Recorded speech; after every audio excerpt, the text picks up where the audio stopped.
Guys, ito yung ating incubator. Nakita nyo guys yung ating humidity. Ayan, 55. Tapos dito naman yung temperature natin, bali ma-off siya guys pag umabot sa ng 37.9. Tapos ang humidity niya dito na reading dito na 66.6. Baling itlog natin guys 19 pieces. So tingnan natin kung ilang percentage ito na mapisa guys. So bali bukas na siguro to. Tingnan natin kung pipisa ba siya.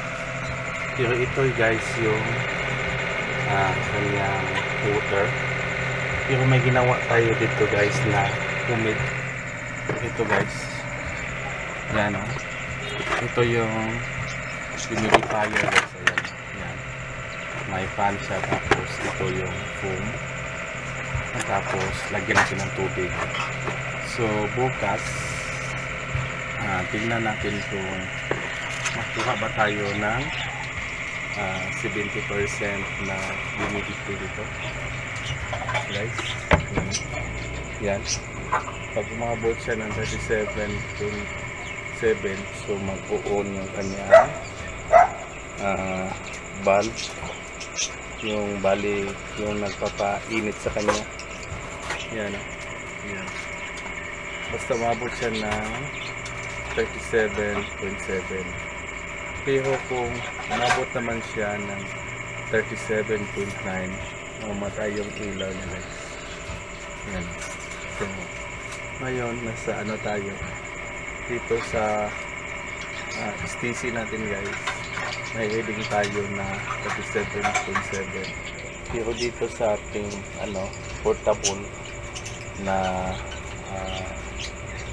humidity na temperature guys, yan nasa 37. Magkaiba sila guys yan. 37.3. So dito guys 37.7. So yan 37.4. Hindi pa siya umabot ng 37.7 guys. Yan so naging 37.5. pero dito guys 37.8. yan. So umilaw pang ating guys yung valve natin. Pero pag 37.9 na siya guys, dito sa ating portable guys is 37.6. yan magkaiba sila guys. Pero tingnan natin yung ilang percent tayo makuha natin, ilang percent to sa ginawa natin yung ginawa natin incubator guys. Yan, dalawang pan tapos isang 38 siya guys, pero dito na 37.3. temperature guys, humidity, tapos na guys, mayroon na tayong napisa.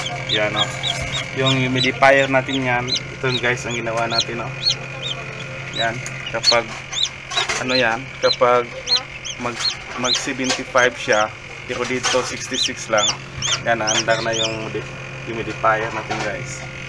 Yan baka marami yung mapisa natin guys. Mayroon na tayong napisa dito. Yan lang yung ating guys, ating incubator na ginawa guys. Tayo ditong isa guys. Yan, lagyan natin ng ilaw. Imuha ba itong number ang gikuan ani pa? Ako